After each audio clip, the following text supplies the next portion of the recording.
Hi everyone. I wanted to give you a brief overview of our work together in Module 2 or Week 2 coming up. It will have a little different feel this week than last week. So let me just show you the module real quick.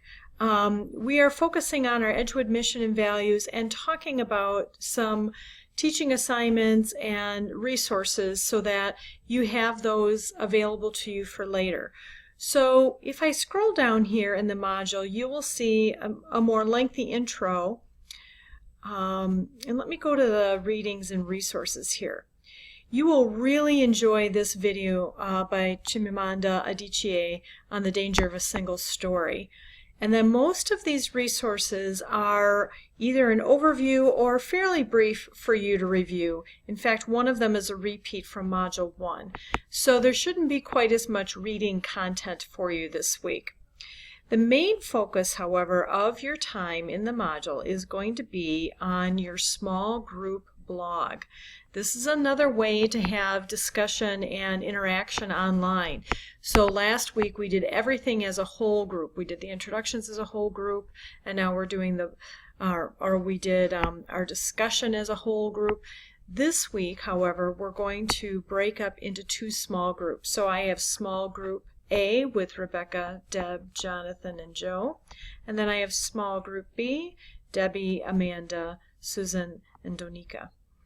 So those will be our two groups. So you will go into the group that has your name with it. And mainly what I want you to do is this. By Friday evening, I want you to post in your group an assignment for a class that you would like to work on. So this could be a current class that you think might move online, or it could be for an idea for a class you have in the future. Some type of assignment that you can envision doing online now that you've kind of dipped your toe into online waters. So the first part is putting the assignment up.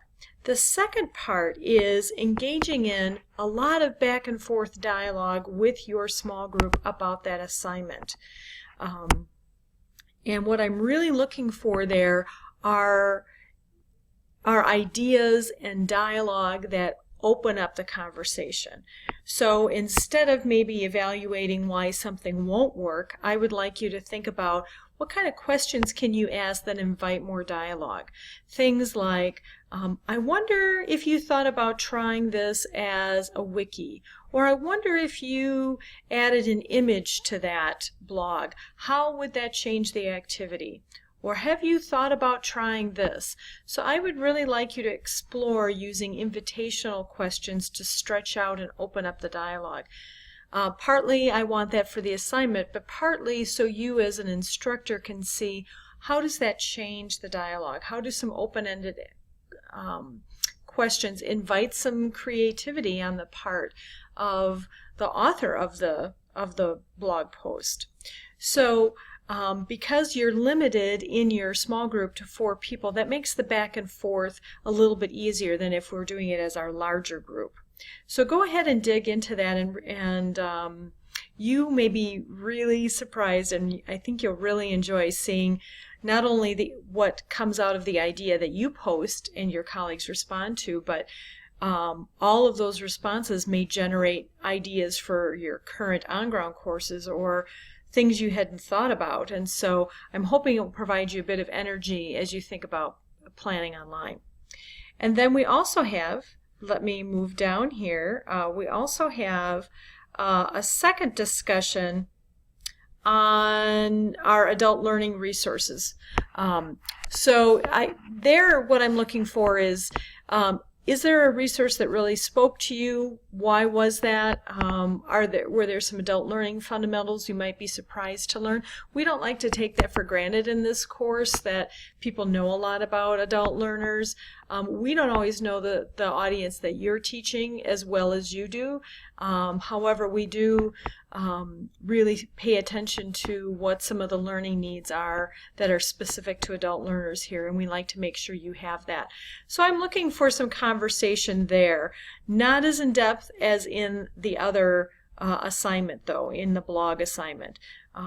So jump into some discussions that maybe aren't quite as lively and make sure everybody's getting talked to. So that's a whole group discussion, and then you'll finish the week with your journal on Tuesday. So good luck. I hope you enjoy everything this week, and I will be checking in, however, not as often.